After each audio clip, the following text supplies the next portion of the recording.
Paulo, super proud. Janine, ibinandera ang pang-international na ganda.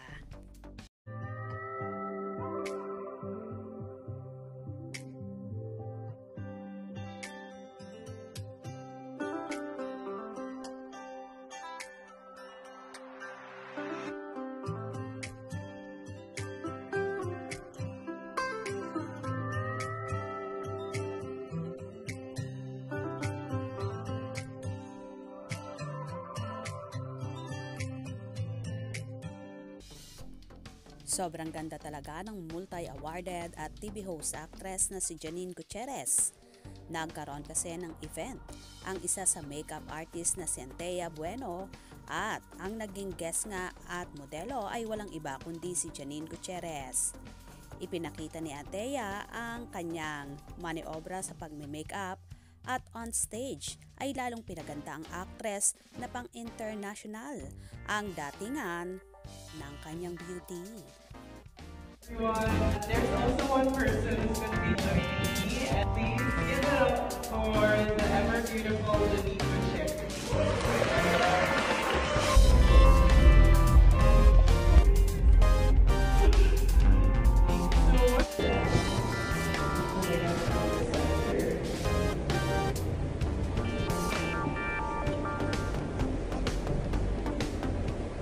You can actually leave it at that.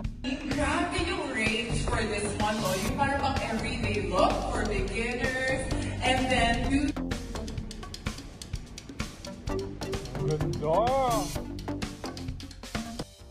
Super proud naman ang actor at nobyo ni Janine na si Paulo Avellino na hindi man malimit makasama ang nobya sa mga events dahil busy ang actor sa taping ng kanilang pinakabagong serye, ang What's Wrong with Secretary Kim, kung saan kasama niya dito si Kim Chiu.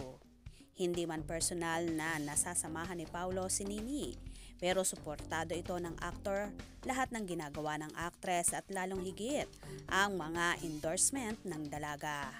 Anyway, tahimik man ang relasyon ng pauni na tayaw isa publiko dahil may iniingatang mga karera at mga ka-love team. Ang mahalaga, happy at matatag ang relasyon nila sa likod ng kamera. Kaya naman tumutok at wag na wag pahuhuli sa mga maiinit na kaganapan, especially sa Paunin updates. Mga ka-scoop, anong inyong magiging reaction sa bidyong ito? Comment below.